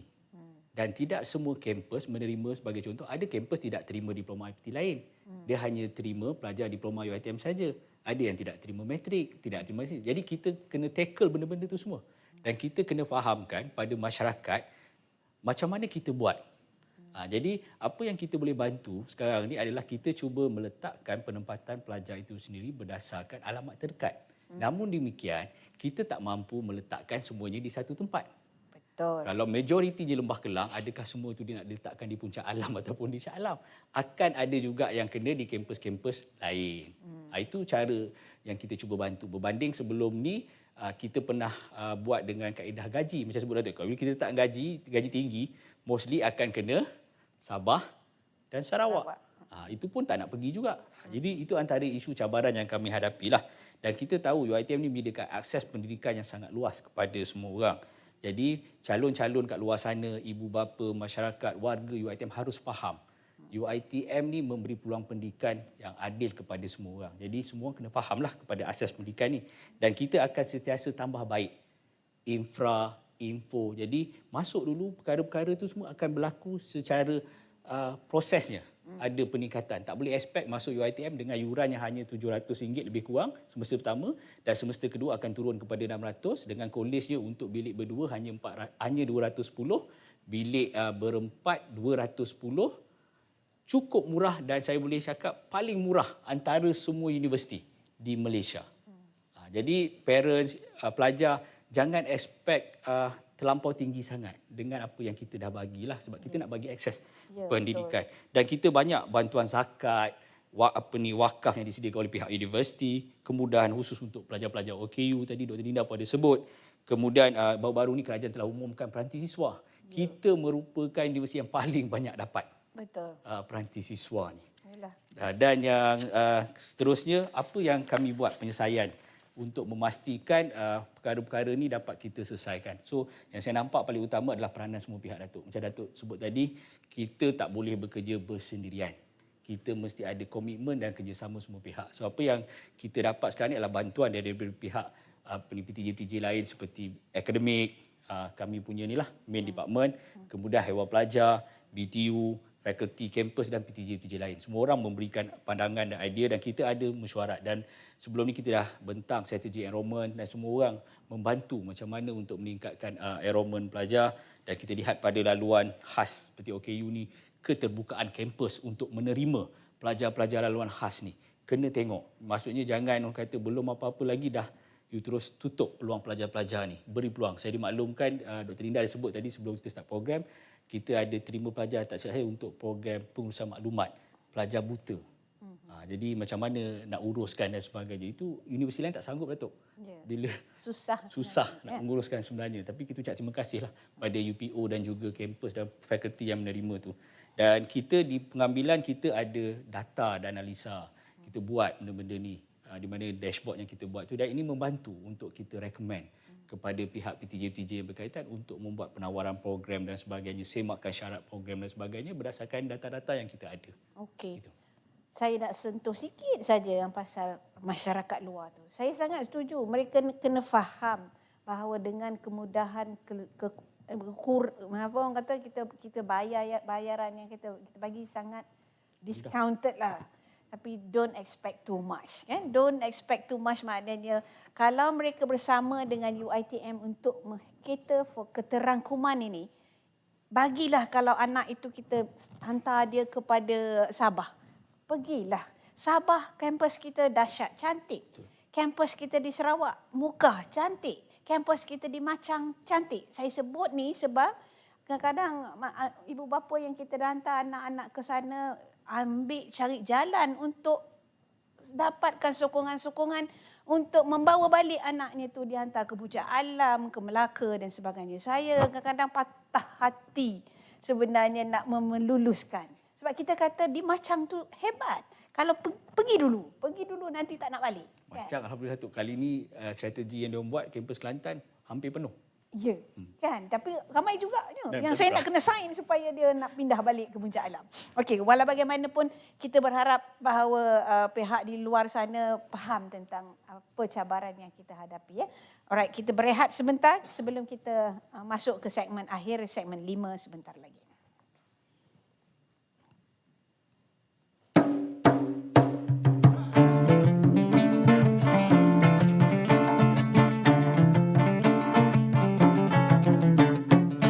Apa dah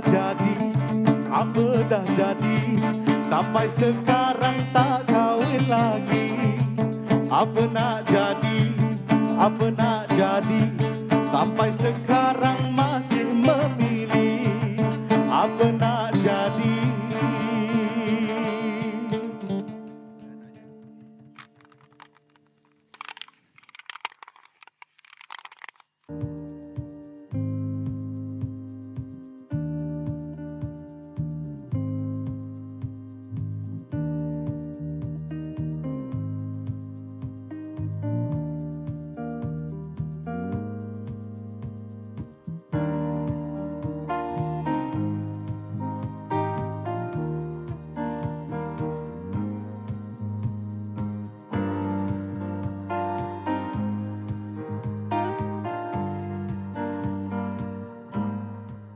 So saya nak kongsikan satu perkara dengan anda semua. Pusat Kerjaya dan Kaunseling UiTM kini menawarkan satu perkhidmatan yang dinamakan Better Talk, yang merupakan satu perkhidmatan kaunseling atas talian menggunakan aplikasi WhatsApp. Kongsikan apa-apa isu atau jika anda perlukan sokongan emosi dan juga psikologi. Dan inilah tonggak kejayaan keluarga UiTM. Kita menyokong antara satu sama lain. Kita ada 72 orang sebenarnya, tapi kita ada bangunkan 4 avatar ini. Saya berharap ia akan digunakan oleh seluruh sistem dalam UiTM, tak semestinya pelajar. Ia juga boleh digunakan oleh pensyarah, juga staf pentadbiran dan staf sokongan, staf pelaksana boleh menggunakan platform Better Talk yang dibangunkan oleh Pusat Kerjaya dan Kaunseling UiTM.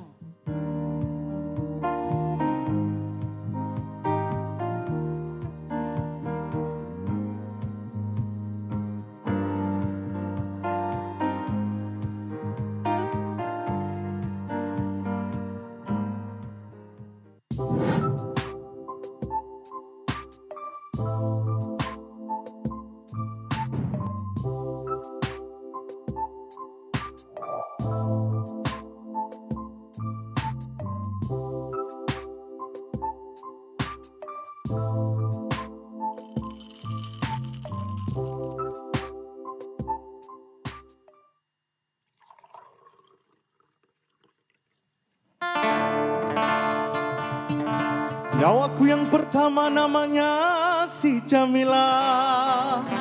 Dekat rumah bau nak berjinak-jinak, mak bapaknya pula nak pindah. Melepaslah sudah.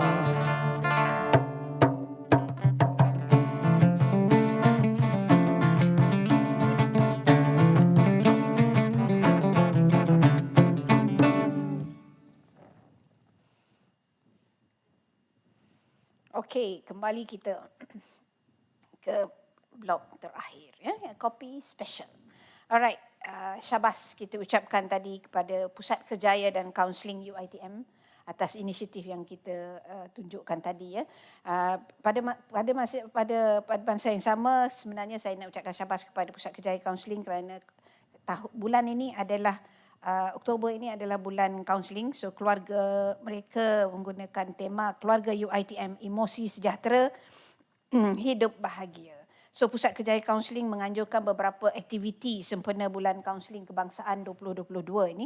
Jadi antara acara yang dirancangkan oleh Pusat Kaunseling ialah projek pasukan sokongan, program laluan kerjaya, persidangan kes kaunseling live bersama kaunselor, webinar dialog pelajar bersama pakar kesihatan, mental, program rakan kaunselor, program klinik kaunseling, ceramah kerjaya, pertandingan motivator universiti, peringkat UiTM dan pertandingan mereka bentuk poster, menghasilkan video dan menulis kata-kata mutiara. Jadi saya harap aktiviti ini akan diberi sokongan oleh semua keluarga UiTM. Kita dalam sesi section yang kelima ni, kita nak sentuh ini formula CTWR ya, action, sustainability dan formula. Dan di section ni sebenarnya saya khaskan kepada panel yang kita jemput. CTWR ni nak menyerlahkan panel yang saya pilih ni supaya orang nampak you are the right person lah. So di sini saya nakkan you berkongsi action on your part and how do you sustain that dengan action tu dan formulanya. Jadi ini memang fokus untuk you all berdua ya. Jadi saya nak mohon Dr. Roslinda untuk merumuskan mengenai action sustainability formula ke arah mengurangkan ketaksamaan dan memastikan tiada siapa yang ketinggalan untuk mencapai matlamat pembangunan mampan. Sila. Terima kasih Datuk dan sidang penonton sekalian. Berat sebenarnya. Memang berat. Soalan kalau bahagian saya itu memang semua berat-berat. Okey. Sebenarnya sebelum kita pergi ke action dan formula itu, kita mengenal pasti problems. Sebenarnya untuk SDG 10 ni ya, bukan hanya di UiTM, bukan hanya di Malaysia, bukan hanya ianya satu dunia punya isu di mana ada 4 ya, kita telah kena pasti berdasarkan kajian-kajian halangan-halangan yang kita akan hadapi untuk inklusiviti ini. Antaranya adalah halangan fizikal di mana UiTM hadapi dan semua universiti hadapi ya, halangan fizikal, halangan sikap dan halangan komunikasi. Seperti mana kadang-kadang kita terlepas pandang keperluan warga pekak kita ya. Sekarang kita dah ada juru bahasa isyarat di sini ya, bersama-sama dengan kita. Jadi itu antara perkara yang kita nak reducekan inequality. Dan paling utama sebenarnya halangan yang sangat-sangat mencabar adalah halangan organisasi ataupun sistem di dalam organisasi. Dan sebenarnya again bukan nak macam kata Datuk, bukan nak berbangga, tetapi kita nak mewawarkan UiTM. Terima kasih, saya amat berbanggalah sebenarnya, walaupun kata bukan nak membanggakan diri ya, minta maaf ya, kita nak beritahu sebenarnya di UiTM halangan organisasi itu kita boleh kata tiada, bukan tiada lah, sedikit sangat kurang sebenarnya. Minimize. Kerana keterbukaan semua daripada Datuk VC, timbalan-timbalan Nak Chancellor kita, rektor-rektor kita dan semualah dekan-dekan kita terbuka, semakin terbuka menerima kemasukan yang kurang terwakili itu. Golongan yang kurang terwakili, sama ada atletnya, OKU-nya, B40-nya. Alhamdulillah lah. Ya. Jadi itulah sebenarnya perkara yang problem yang kita hadapi berdasarkan keempat-empat problem ini. Pertama tadi formulanya Datuk, kemampanan kewangan. Nak buat macam nak buat macam mana pun duit tak ada, tiada gunanya. Bukan kata UiTM tak bagi, kita Datuk ada. Tapi kena fikir inovasi. Ya, betul Datuk. Datuk menekankan inovasi, kami pun berinovasilah. Kadang-kadang Datuk cakap stop, jangan lebih-lebih. Kau punya apa? Punya staff sikit. Saya pun stop sekejap kan. Kita kekurangan. Yalah itu. Tapi again, kita kena berinovasi. Kena berani berinovasi di situ. So kemampanan itu sangat penting. That's why kita ada kolaborasi dengan pihak Rikiamo. Kadang-kadang sumbangan itu bukan sumbangan kewangan. Kadang in kind, dia orang punya perkhidmatan, free dah di situ kan. Okay, satu. Dan kedua, kolaborasi lah Datuk kata. We are not alone lah. Kita tak boleh bekerja bersendirian. Kita melaksanakan kolaborasi dengan internalnya, dengan bahagian pengamal pelajar. Memang kita dah berjiran kan, memang selalu hello-hello lah Datuk. Kami kan berwhatsapp dia PM tepi semua. Dengan HCP-nya, HCP Datuk sebagai maklumat semua, terima kasih juga UiTM. Kita telah memberi penginapan percuma kepada pelajar OKU kita. Maknanya daripada pra sampailah ke peringkat tertinggi, mereka dapat penempatan college. Dan mereka dikecualikan pembayaran. Betapa UiTM ni memang nak sangat OKU tu ke kita lah, insya-Allah. Ya, itu antaranya. Dan kita juga bekerjasama dengan luaran lah, dengan industri-industri, dan kita dalam proses nak ke nikmat lah Datuk ya, yang kita punya CDMP tadi kan, insya-Allah doakanlah kami ya, insya-Allah. Dan sebenarnya rahsia, secret recipe kami sebenarnya nak kena cerita jugalah kan, model of technology supported learning for disabled in UiTM, in the university. Sebenarnya Allah Taala tu ialah this is a God intervention kan. Saya memulakan model itu bermula 2010 sehingga 2014 PhD saya, ketika mana saya dilantik itu sebagai pengarah. Saya dipanggil oleh pengurusi LPU sebelum ni kan, apa rancangan you? Ya, apa rancangan you? Saya bawa PhD saya. Sebenarnya perancangan untuk unit OKU ini sudah ada sampai 20 tahun akan datang berdasarkan model itu.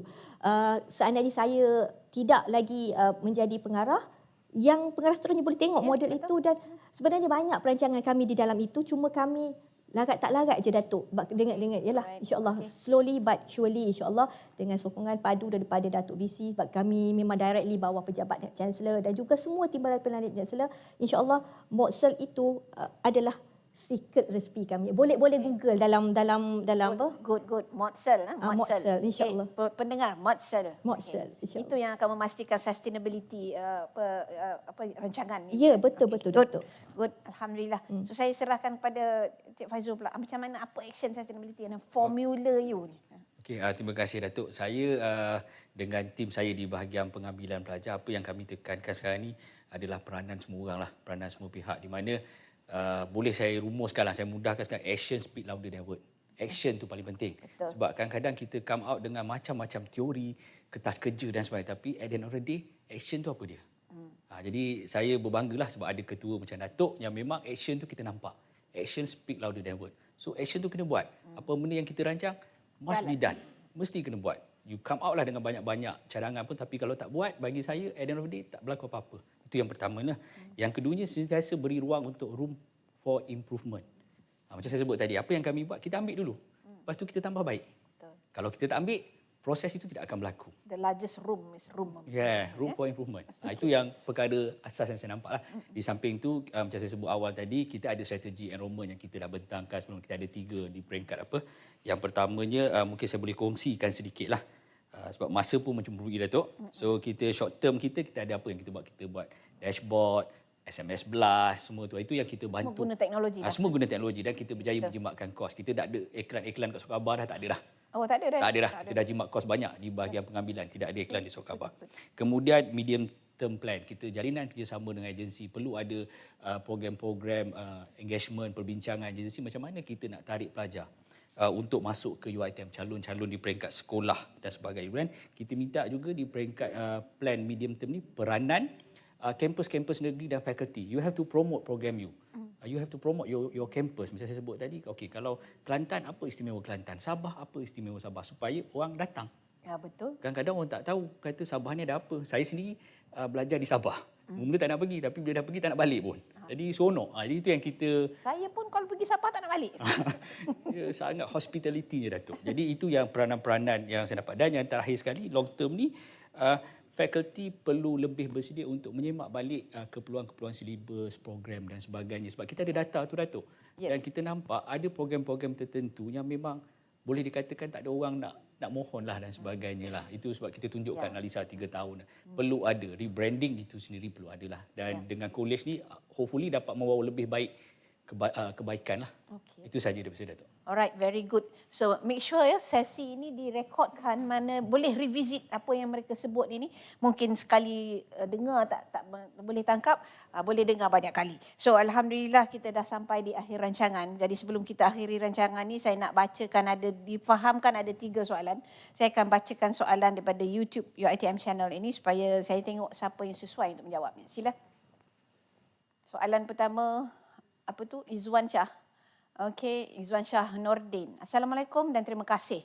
Sedikit soalan berkaitan UPO. Okey, Dr. Rus. Adakah kami pelajar boleh bekerjasama? Wow, this is good. Bekerjasama dengan pihak UPO untuk sebarang aktiviti kemasyarakatan. Sila. Okey, alhamdulillah. Platform yang terbaik CTWR ni telah membuka lagi ruang, Datuk, ya, kerjasama kita. Kita memang mengalu-alukan kerjasama bukan sahaja di kalangan PTJ tetapi juga pelajar-pelajar. Sebagai maklumat, kami ada kelab khas di bawah unit perkhidmatan OKU UiTM Inspirational and Inclusion Club, di mana menggabungkan keseluruhan 387 mahasiswa OKU kita di bawah satu bumbung, di bawah HP, ya, insya-Allah.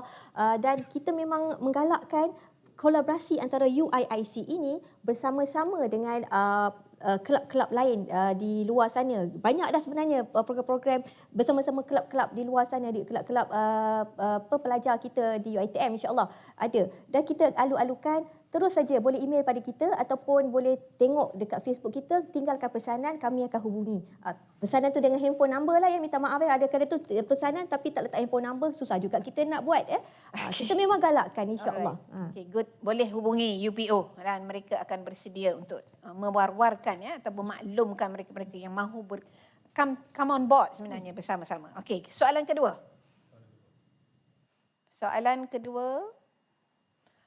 Orang yang sama juga, ya. Untuk Cik Faizul. Oh, dia fair ni, budak ni. Okey.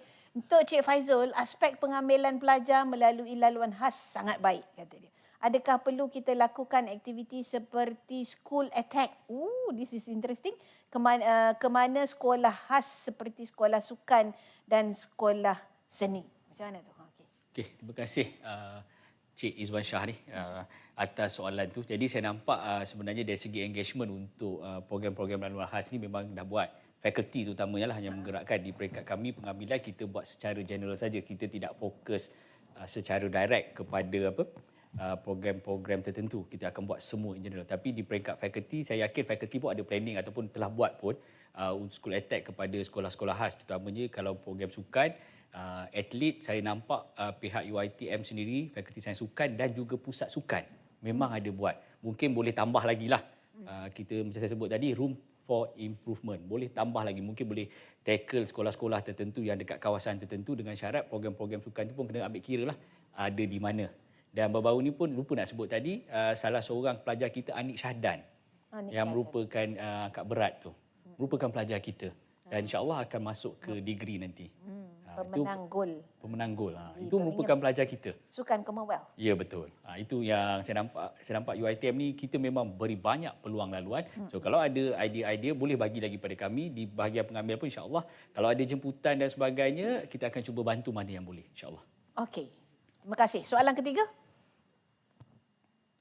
Jimmy Jengka. Oh, ni Jimmy daripada Jengka. Okey. Adakah sesuai untuk kita adakan aktiviti bulan bagi komuniti yang ada dalam UPO supaya tahap kesedaran warga universiti terhadap mereka lebih tinggi? Okey, sila. Okay, terima kasih kepada Encik Jimmy Jengka ya. Sebenarnya bulan 12 merupakan bulan OKU UiTM. Kita dah mulakan daripada last year lagi, di mana kita menggunakan peruntukan daripada tabung Cakna menggalakkan setiap PTJ membuat program-program berkaitan kesedaran OKU di samping unit OKU jugalah. Sebagai makluman, tahun lalu sebanyak 24 program kesedaran serata UiTM Malaysia kita dah buatlah. Sebenarnya memang kita tumpukan bulan 12 merupakan bulan yang agak busy lah kepada unit OKU kerana Okey, bulan Jimmy OKU. dah ada tu bulan 12. Sedia nanti bulan 12 Jimmy come on board. Alright. Okay. Alright, sebenarnya saya kena potong sikit kerana time dah mencemburui kita. So sebagai penutup saya ingin mengucapkan sebenarnya selamat datang untuk semua pelajar baru kita dan juga pelajar yang baru join face to face. Okay, dulu dia orang 5 semester duduk di rumah. Hari semester ini dia come on board. Gunakanlah semua perkhidmatan yang disediakan dengan sebaiknya. Sebagai contoh, dapatkan khidmat nasihat dari 40 pustakawan rujukan di seluruh kampus UiTM dengan hadir ke perpustakaan secara bersemuka di meja rujukan atau melalui lain-lain saluran seperti telefon, chat with librarian dan email. So chat dengan librarian dekat ptar.uitm.edu.my/libchat. Okay, so jadi itulah sebab saya ni nak menjadikan semua warga, tak kira lah OKU ke yang tak OKU ke, semua rakyat warga universiti mesti menjadikan PITAR itu ataupun library itu sebagai rakan kongsi yang paling hampir kepada diri semua ya. Jadi akhir kata saya ingin mengucapkan jutaan terima kasih kepada PMTS Dr. Roslinda alias pengarah unit perkhidmatan OKU UPO UiTM. Hari ini dah famous, tengok senyum dia pun lebar sikit hari ini. Jadi dia juga Cik Muhammad Faizul bin Muhammad Ruslan, pengarah bahagian pengambilan pelajar BPP UiTM. Dia pun rasa macam lega ni sebab boleh banyak kongsi dan boleh diulang share banyak kali. So kerana sudi menerima jemputan untuk perkongsian hari ini ya. Jadi ribuan terima kasih juga saya kepada para pelajar Konservatori Muzik College Pengajian Seni Kreatif kerana telah mendendangkan ghazal kepada kita hari ini. Jadi kepada semua penonton juga saya nak ucapkan terima kasih atas penglibatan anda. Ada 3 soalan tadi, saya dipahamkan ada banyak komen yang masuk tapi dipilih. Jadi terima kasih juga kepada semua kru yang terlibat dalam CTWR episod 10. Jadi sama-samalah kita menjaga nama baik UiTM, nama baik dan reputasi universiti ini. Jumpa lagi di CTWR episod 11. Dan episod 11 ini akan membawa tajuk Global Goals UiTM at the Forefront in Combating Climate Change and its Impact, SDG 13. Jadi mungkin boleh belajar dulu, baca dulu dan kita akan berkongsi dengan lebih baik lagi. InsyaAllah. Jumpa lagi.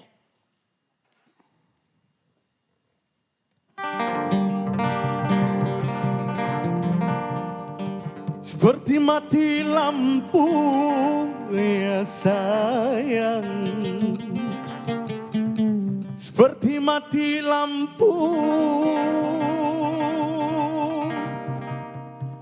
cintaku tanpamu ya sayang, bagai malam tiada berlalu.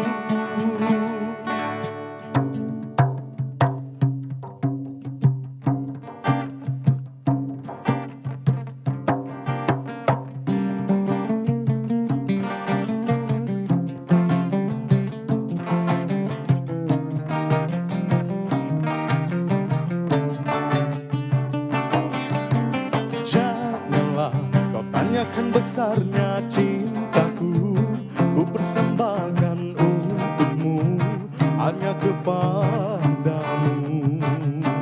Oh, dan janganlah kau ragukan luasnya cintaku yang putih tulus untukmu, hanya kepadamu. Luasnya laut, seluas cinta yang ku punya, tak sedalam cinta yang ku rasa, cintaku satu untukmu. Tingginya langit, tak setinggi kasih yang ku punya, tak setinggi kasih yang ku rasa, cintaku satu untuk